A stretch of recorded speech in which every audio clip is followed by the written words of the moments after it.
Di Indonesia untuk saat ini kita masih disupport di 2,4 dan 5 GHz.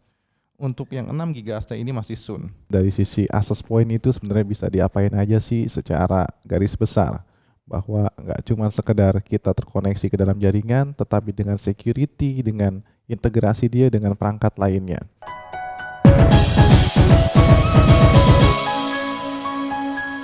Assalamualaikum warahmatullahi wabarakatuh. Salam sejahtera untuk kita semua.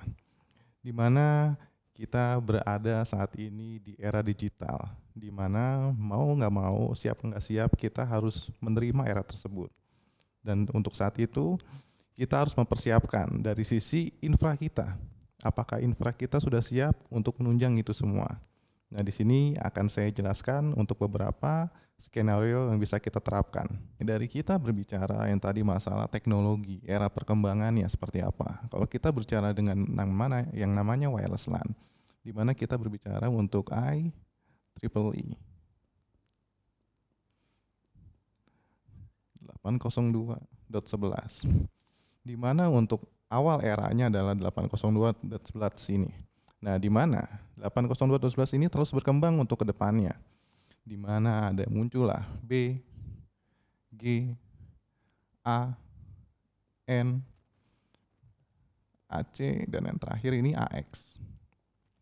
Perkembangan dari yang namanya speednya 1 sampai 2 MB sampai dengan 600 hingga 9 GB.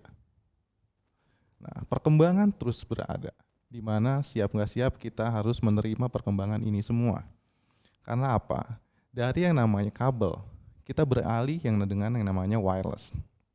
Salah satu contohnya, di mana kita wireless, kalau kita berbicara kabel dengan data 1 GB atau yang bisa kita bilang ada yang 10, 100, ada juga yang bahkan sampai dengan 1 GB untuk aplinya. Biasanya untuk komputer, PC, dan lain-lain segala macamnya. Nah, di wireless kita ada sampai dengan yang tadi 1,2 MB sampai dengan 600. Nah, di mana kita sudah siap untuk menggantikan teknologi kabel.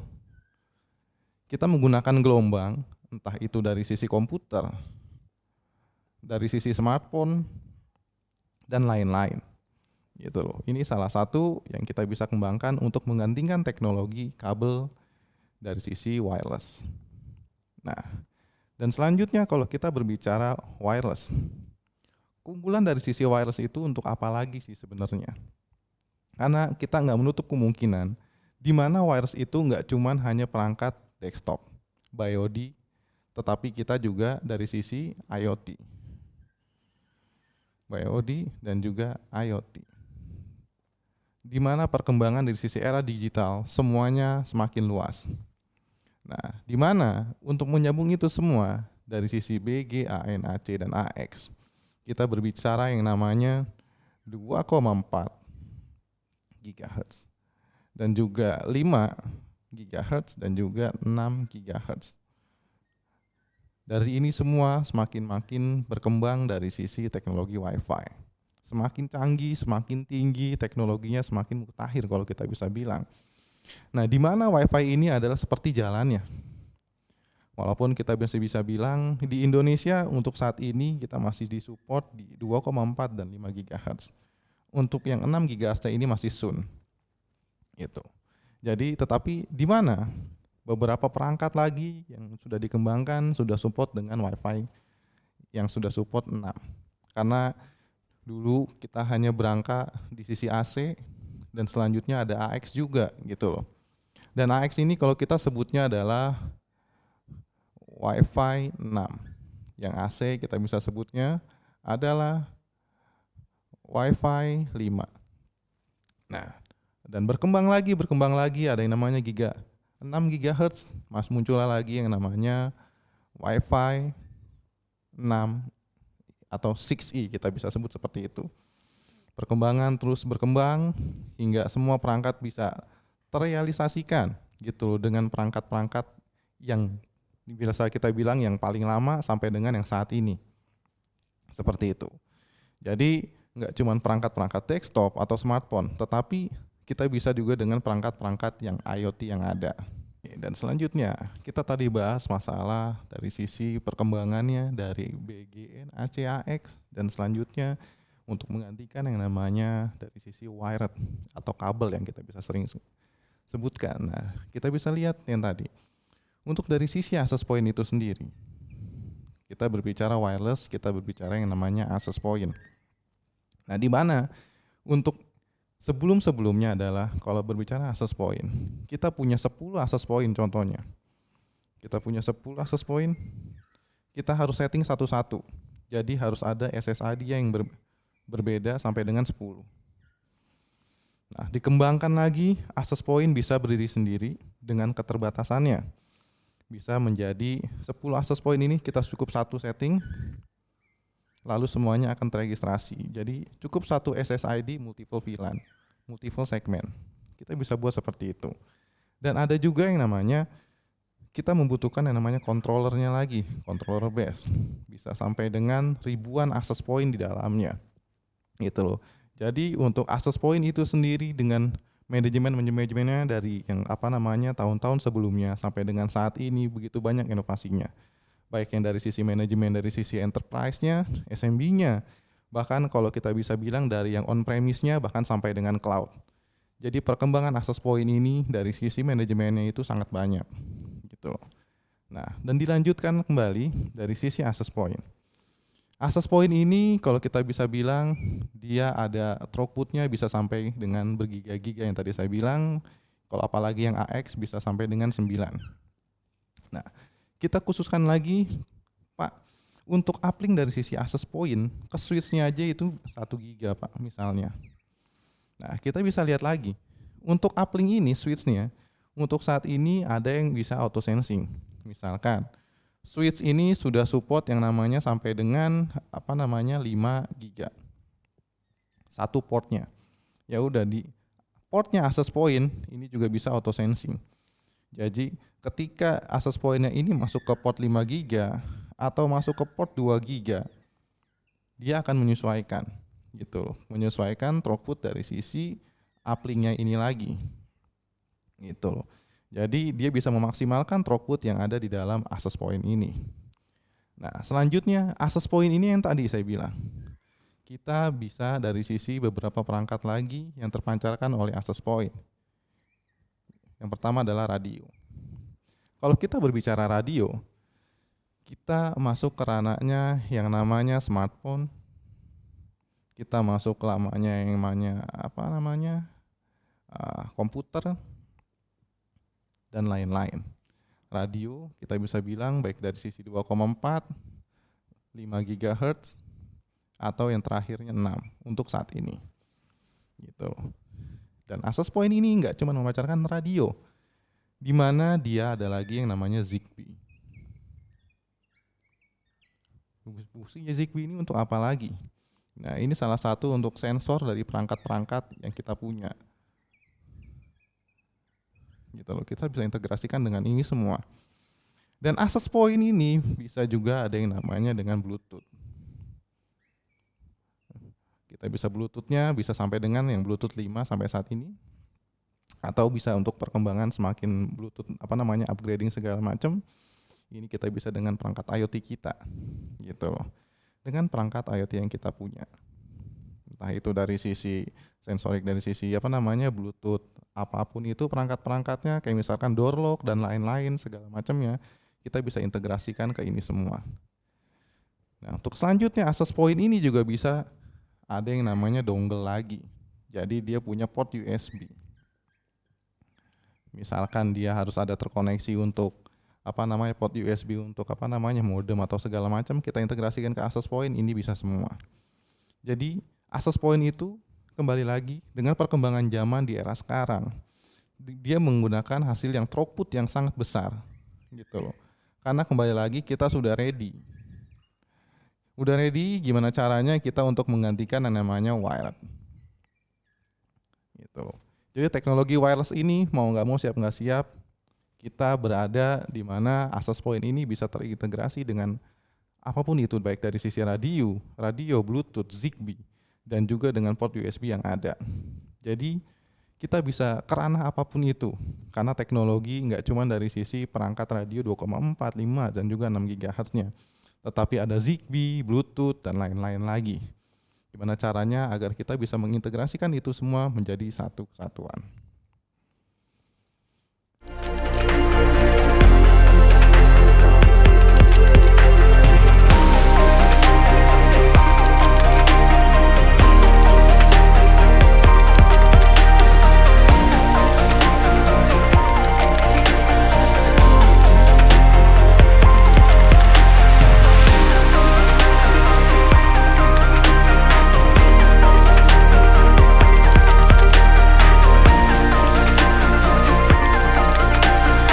Dan selanjutnya kalau kita tadi berbicara access point itu sebenarnya bisa sejauh mana untuk mengintegrasikannya. Dan namanya user. Gimana caranya ya kalau nggak cuma sekedar konfigurasinya bisa sejauh mana, tetapi user friendly atau tidak dari sisi penggunaannya. Yang pertama dari sisi access point. Access point yang tadi saya bilang bisa diintegrasikan menjadi beberapa manajemen. Standalone, dia berdiri sendiri, dan juga dia bisa menggunakan controllernya, dan selanjutnya dia bisa juga menggunakan yang namanya cloud. Nah, dia bisa difungsikan menjadi beberapa kesatuan, karena di era digital saat ini kita bisa mengintegrasikan semuanya kalau bisa by cloud, tergantung kebutuhannya lagi. Gitu loh, controller on-prem atau VM sekarang bisa diintegrasikan dengan itu semua. Nah, gimana caranya si user ini bisa dengan mudah mengaksesnya? Karena mau nggak mau semua yang kita lakukan saat ini adalah, apalagi di saat pandemi, kita semuanya by hybrid. Mau dimanapun dan kapanpun kita berada, mau nggak mau kita bisa akses yang dari jaringan kantor. Gitu. Mau nggak mau kita bisa akses jaringan kantor dimanapun kita berada. Nah, selanjutnya adalah masalah remote. Kita masalah remote ke office. Nah, nggak cuma masalah remote juga. Untuk sekarang adalah zamannya kalau kita bicara masalah kecanggihan dari sisi mesin. Dari apa-apa, kalau kita kecanggihan dari sisi manusia itu cerdas kalau kita kembali lagi ke sisi manusia. Tetapi kalau kita bicara mesin adalah kita ada yang berbicara namanya IOPS. Gitu. Dan kita berbicara IOPS gimana caranya kalau dari sisi manusia. Kalau manusia ini kita mengidentifikasi masalahnya adalah ketika kita sudah mengetahui masalah itu terjadi. Manusia. Tetapi kalau dari sisi mesin, sebelum terjadinya masalah, dia sudah ada alertnya. Dia sudah ada alertnya memberi pemberitahuan. Wah, ini untuk DNS-nya kira-kira bakalan terjadi masalah nih. Segini. DHCP-nya mungkin bakalan terjadi masalah, segala macamnya. Ini udah ada alert. Gitu loh. Ketika sudah ada alertnya, kita sudah bisa namanya menanggulangi masalahnya. Troubleshoot. Kita melakukan troubleshoot. Gitu loh. Dari sisi alertnya udah ada ini segala macamnya, kita udah tinggal troubleshoot. Manusia mengetahui masalahnya, tetapi kita masih belum tahu lagi untuk troubleshootingnya itu seperti apa. Tetapi dari IOPS ini, dari sisi alerting, gimana caranya kita troubleshooting, gimana caranya kita eksekusi untuk masalahnya seperti apa, semuanya ini sudah ada datanya di sini semua. Nah, jadi nggak cuma yang namanya kita bisa remote segala macamnya, tetapi gimana caranya untuk troubleshootingnya dari sisi user juga harus dipermudah. Gitu. Dan selanjutnya dari sisi kita juga bisa terintegrasi lagi dengan perangkat-perangkat IoT lainnya. Gitu loh. Terintegrasi dengan perangkat IoT lainnya. Entah itu dari sensor, entah itu dari BLE-nya, Bluetooth, segala macam lainnya. Gitu loh. Jadi kita bisa mengintegrasikan dengan itu menjadi satu kesatuan. Dari sisi user kembali lagi melihat kemudahan. Dari sisi nggak cuma dari sisi kemudahan, gimana caranya kita bisa memanage ini dengan mudah dimanapun kita berada, salah satunya semuanya hybrid. Dan dengan mengintegrasikannya perangkat-perangkat IoT yang ada, misalkan kita menggunakan smart house misalnya, kita menggunakan sensor A, B, C, D. Kita menggunakan door lock segala macam yang harus terintegrasi dengan Bluetooth misalnya, atau Wi-Fi, atau dengan Zigbee-nya. Nah, kita percayakan pada access point. Untuk access point ini untuk mengintegrasikan itu semua. Gitu loh. Itu salah satu yang kita bisa lihat dari sisi access point. Oke. Selanjutnya, kita tadi berbicara dengan mengintegrasikan dengan perangkat IoT dari sisi Bluetooth, Zigbee, radio, dan lain-lain. Kita berbicara masalah tantangan, masalah downtime. Downtime-nya, salah satunya adalah kita bisa mengaktifkan fitur beberapa teknologi diantaranya. Salah satunya adalah HA, High Capability, yang kita bisa select. Nah, di HA ini kalau kita berbicara yang namanya on-premise. Di mana on-premise ini kalau kita bisa lihat adalah misalkan access point.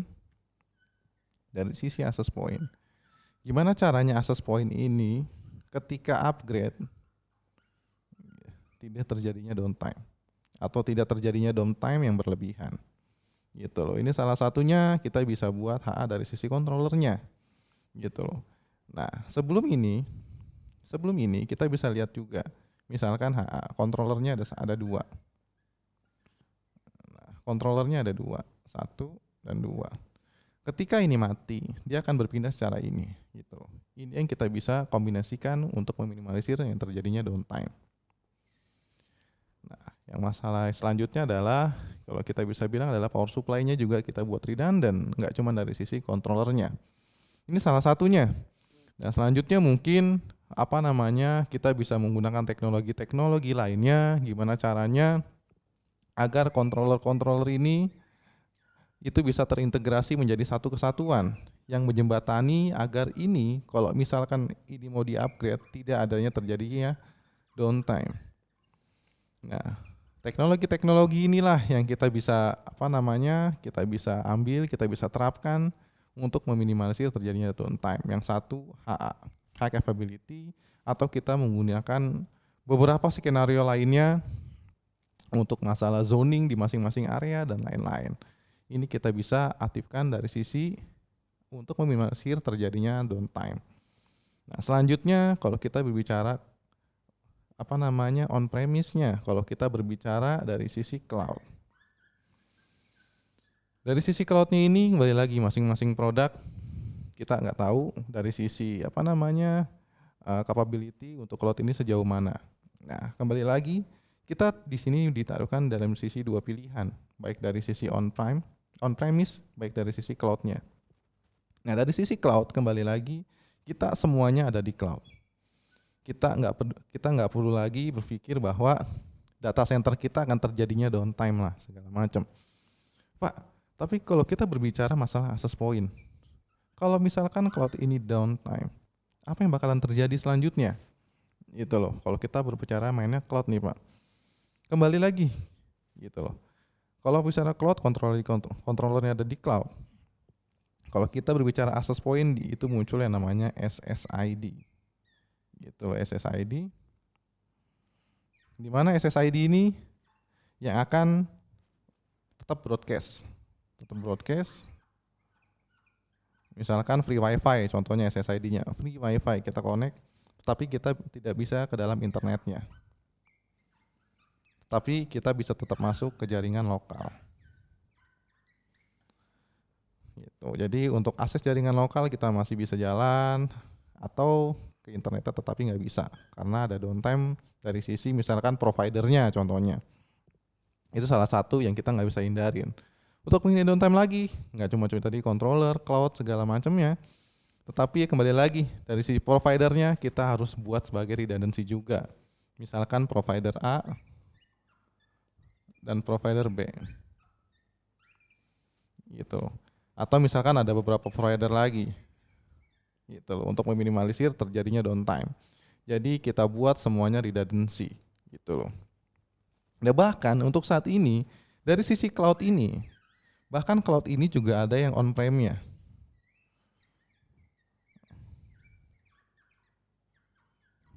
Gitu, untuk meminimalisir terjadinya gangguan-gangguan yang disebabkan oleh cloud-nya. Tapi untuk saat ini beberapa produk yang cloud-nya ini masih tidak ada masalah kok. Gitu loh. Tetapi dikembangkan lagi ada cloud on-prem-nya lagi. Gimana caranya kita bisa mengintegrasikan ini semua menjadi satu kesatuan, gitu loh. Nah, dari sisi manajemennya kita banyak pilihan lagi. Bahkan kalau misalkan kita punya suite segala macam, kita punya access point, kita punya switch, atau kita punya server, atau kita punya firewall, atau kita punya perangkat-perangkat network lainnya, atau dengan perangkat IoT yang ada, kita bisa integrasikan ini semua menjadi single dashboard. Kita bisa menjadikan ini single dashboard, kita bisa menggunakan yang namanya NMS, Network Management System, di mana kita bisa integrasikan ini semua. Gitu loh. Kita berbicara kalau bicara AP, switch, server, segala macam firewall, kita berbicara yang namanya topologi. Nah, kita berbicara topologi, IoT kembali lagi. Seberapa sering kita pengecekan dari sisi perangkat IoT ini? Contohnya kayak masalah CCTV, gitu, masalah CCTV segala macam dan lain-lainnya. Gimana caranya kita mengintegrasi itu semua gitu loh. Dari sisi ini semua kita bisa lihat, gitu loh, hierarkinya seperti apa, historicalnya seperti apa, kondisi IoT ini mati atau hidup, gitu loh. Bahkan kita bisa lihat kalau kita berbicara IoT. Kita berbicara yang namanya kadang-kadang ada yang menggunakan baterai gitu loh. Baterainya ini udah berapa persen ini kita mana tahu gitu loh. Kalau kita nggak ada untuk alat untuk manajemennya gitu. Jadi kita bisa integrasikan ini semua menjadi satu kesatuan. Kita tinggal pilih kita menggunakan apa sebenarnya. Control base, cloud atau yang cloud on-prem. Atau kita langsung menggunakan NMS-nya untuk monitoringnya atau manajemennya, monitoring ataupun manajemen. Jadi kita tinggal pilih, kita mau pilih yang mana, gitu loh. Kita membuat skenario seperti apa, bagusnya seperti apa untuk kita, untuk perusahaan misalkan, untuk kampus atau untuk e-commerce dan lain-lain segala macamnya, menggunakan konsep seperti apa. Itu kita akan desain ini semua. Kita akan propose gimana caranya. Sebenarnya kita ini butuhnya seperti apa, gitu loh. Mungkin kita buatkan desainnya, topologinya, atau kita buatkan misalkan produk A, produk B, atau C. Gitu loh. Gimana caranya? Kembali lagi dari sisi spek. Apakah spek ini udah cukup menggunakan produk A, cloud ini, ataupun dengan cloud on-prem-nya? Gitu loh. Nah, ini kita bisa ceritakan lebih jauh lagi, lebih dalam lagi, gimana caranya kebutuhan yang kita butuhkan ini seperti apa. Gitu. Jadi kita bisa buat desainnya ini menjadi satu kesatuan, entah itu dari sisi meminimalisir terjadinya downtime, bahkan gimana caranya kita untuk manajemen itu semua menjadi satu kesatuan. Selanjutnya kita berbicara, pasti banyak pertanyaan. Dari sini kita melihat, oh ternyata access point itu nggak cuman terkoneksi dengan perangkat-perangkat yang tadi kita bisa bilang, smartphone, laptop, tetapi bisa dengan perangkat IoT, bahkan perangkat-perangkat yang bersensor dan juga yang menghubungkan dengan dari sisi Bluetooth. Nah, banyak pertanyaan gimana caranya, gimana kita implementasinya, gimana caranya kita bisa buat konsep-konsep ini menjadi lebih matang lagi gitu loh. Bagaimana caranya kita bisa mengintegrasikan dari sisi A, B, C, D menjadi satu kesatuan. Di mana kita bisa melakukan yang namanya training lagi. Di mana training ini kita membahas masalah konsep. Yang pertama adalah konsep. Yang kedua, gimana caranya kita bisa memahami dari sisi basicnya. Konsep dari sisi basic jaringannya gitu loh. Karena kalau kita berbicara access point, bisa A, bisa B, bisa C. Dari sisi teknologinya. Kalau kita berbicara, bisa A, B, C segala macam, ini adalah penerapan dari sisi konfigurasinya. Kalau kita berbicara konfigurasi, kurang lebih dari sisi konsepnya, ini sama kurang lebihnya. Tinggal kita berbicara masalah konsepnya seperti apa. Nah, kita berbicara konsepnya dari sisi wireless ini seperti apa sih, gitu. Wireless ini seperti apa? Channel mana yang kita bisa pakai gitu loh. Frekuensi mana yang terbaik misalkan untuk voice atau streaming gitu loh. Jadi kita bisa desain segala macamnya, kita bisa bahas masalah channel, masalah voice, bagaimana penerapan masalah redundancy atau high availability gitu loh. Kita bisa bahas ini semua gitu loh. Nggak cuman bahas mengenai konfigurasinya. Nah, gimana caranya konsep basic jaringannya gitu loh. Pertama kita bahas masalah IP address, kita bisa bahas masalah IP, kita bahas masalah gimana caranya. Kita bisa bahkan untuk sertifikasi selanjutnya dari sisi produknya. Gitu. Karena untuk perangkat jaringan, kembali lagi, kita nggak cuma sekedar access point bisa terintegrasi dengan switch. Gitu loh, nggak cuma sebatas ini. Tetapi gimana caranya kita terintegrasi dan kita bisa penerapkan lagi ini bisa sejauh mana. Access point kita bisa bedakan lagi masalah, kembali lagi guest, kita bisa bedakan lagi mana employee gitu loh, guest, employee atau perangkat-perangkat kantor gitu loh. Jadi kita bisa buat profiling ini bisa sejauh mana guest, employee dan juga perangkat-perangkat office yang ada gitu loh. Jadi kita bisa buat konsepnya bisa sejauh mana. Dan bahkan kita bisa yang namanya autentikasi. Kalau kita bisa sebut autentikasinya bisa by radius atau LDAP. Gitu loh. Kita bisa pelajarin ini semua gitu loh. Konfigurasi kenapa kita harus membedakan guest, employee, office. Kenapa kita harus buat yang namanya redundancy. Gitu loh. Kenapa kita harus menstabilkan yang namanya voice. Dan voice ini bekerja atau base-nya ini di DB atau DBM itu bisa sejauh mana. Best practice-nya itu sejauh mana. Kita bisa tentukan ini semua. Kita bisa belajar lebih jauh dari sisi konsepnya jaringan, baik dari sisi IP address. Karena bahkan kalau kita berbicara IP address, kita main asal-asalan pakai. Pak, udahlah untuk access point bisa sampai dengan /24. Bisa sampai dengan 254 gitu loh. Nah, ternyata di sini ada pakai lagi /24 tetapi IP-nya masih bentrok di segmen yang sama. Nah, ini kemungkinan akan bentrok. Gitu loh. Makanya ini kita benar-benar basicnya gimana caranya ini semua bisa terintegrasi menjadi satu kesatuan. Gitu loh. Baik dari sisi penerapan implementasinya, baik dari sisi channel kembali lagi voice dan high availability-nya sejauh mana. Dan juga masalah autentikasinya, guys ini bisa sejauh mana sih gitu loh. Apalagi di saat pandemi yang kita tahu, kita masuk ke sebuah aplikasi, kita scan. Kalau kita datang kemana-mana kita scan segala macam dan lain-lain selesai. Nah bahkan dari sisi guest ini di beberapa tipe access point kita bisa lihat. Access point ini dia akan bisa membuat yang namanya landing page lagi. Jadi kita harus isi yang namanya user, namanya siapa, email, dan juga nomor telepon. Nah, kita bisa buat create ini semua di sisi guest, di sisi access point. Entah itu juga dari sisi captive portal. Kalau misalkan kita biasanya berbicara di free wifi, di free wifi kita muncul SSID, kita klik SSID-nya terus muncul portal. Selamat datang di toko kita atau ada menu-menunya segala macam dan lain-lain. Kita bisa create ini semua di sisi access point.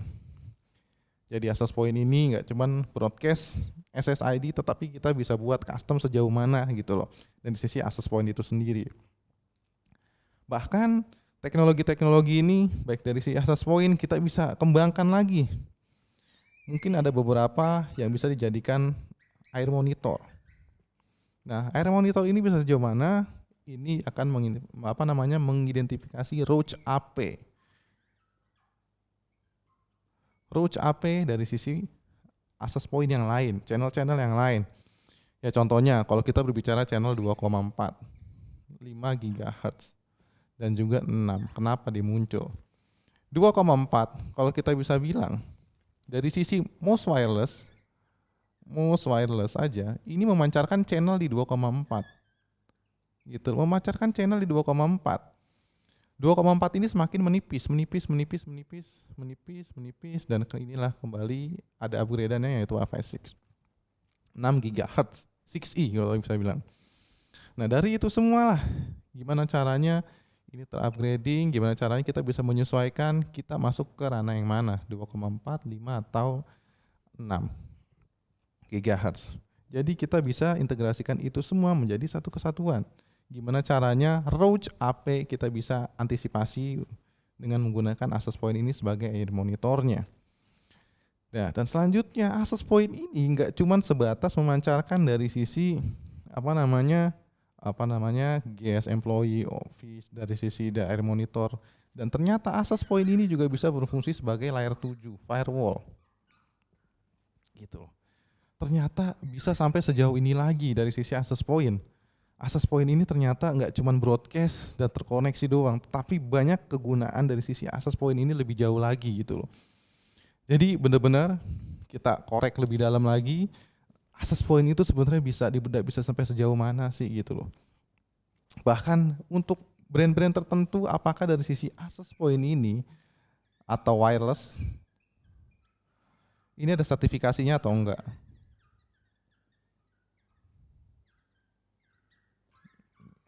Gitu loh. Nah, ternyata di sini semua ada, baik dari sisi wireless, security dan lain-lain, masing-masing brand mempunyai sertifikatnya masing-masing. Gitu loh. Jadi di mana kita bisa menguasai konsepnya. Dari sisi konsep yang pertama, dari sisi yang kedua, dari sisi konfigurasinya, pemahaman lebih dalam.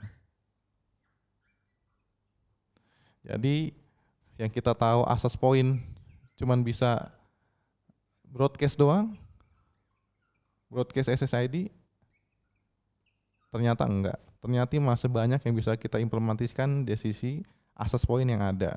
Dari sisi GES, kita buat SSID-nya, bahkan bisa sampai dengan 16 SSID misalnya, atau segala macam.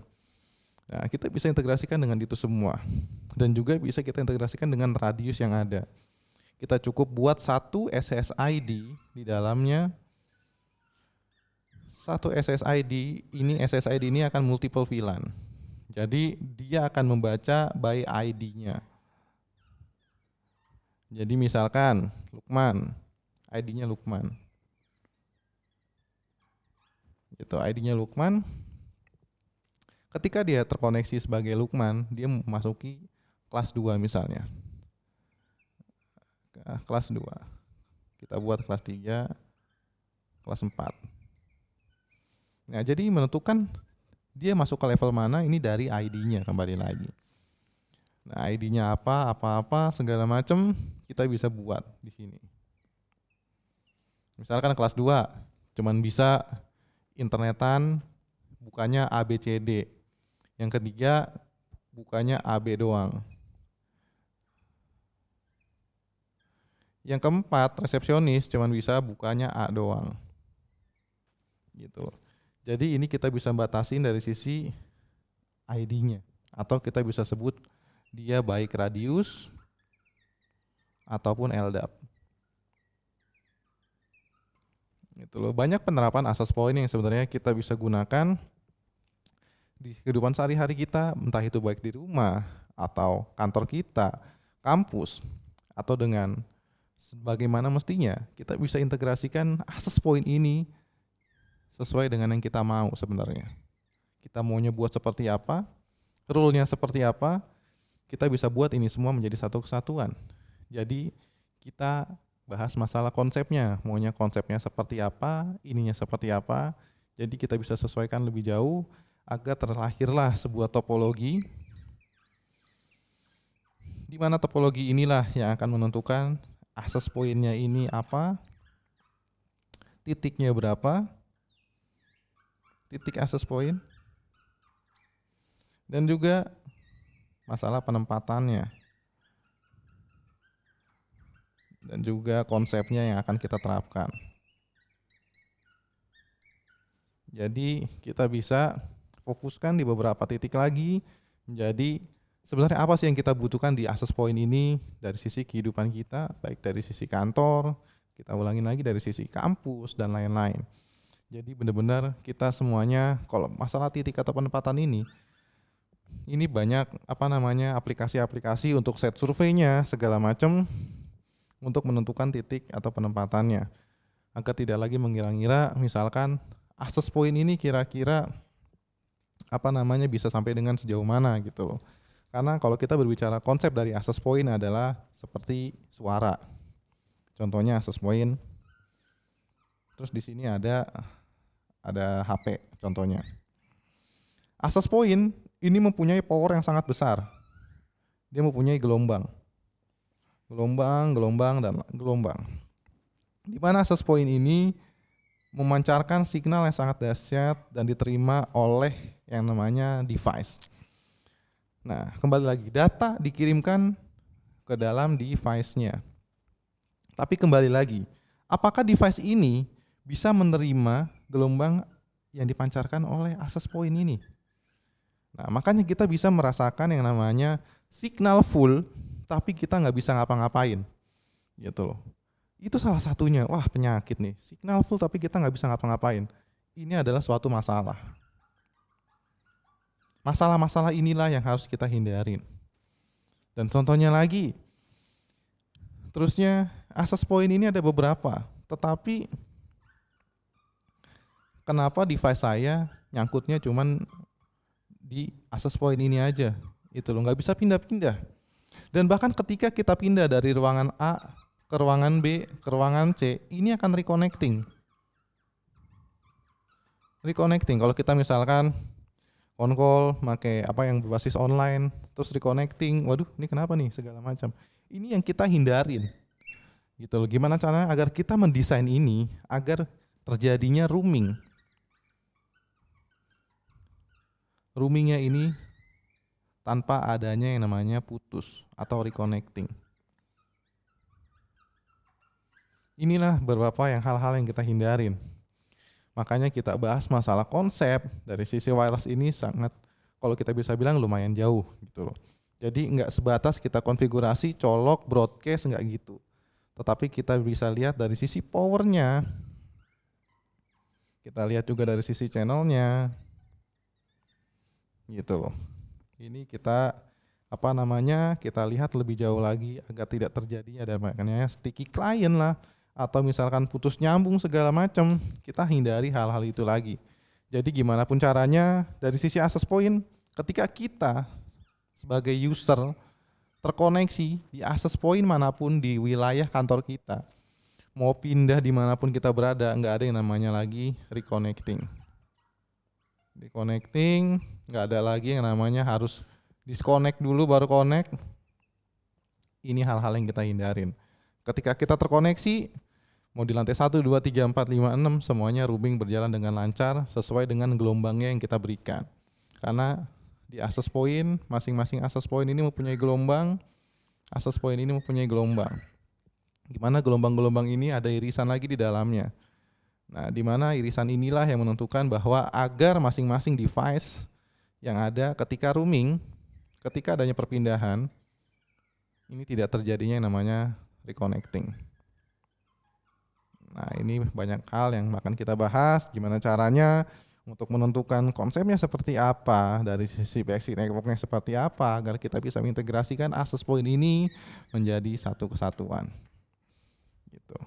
Oke, kita sudah membahas dari sisi access point itu sebenarnya bisa diapain aja sih secara garis besar. Bahwa nggak cuma sekedar kita terkoneksi ke dalam jaringan, tetapi dengan security, dengan integrasi dia dengan perangkat lainnya. Nah, untuk presentasi saya cukup sekian. Semoga bermanfaat. Sebelumnya, wassalamualaikum warahmatullahi wabarakatuh. Terima kasih. Digital Yours.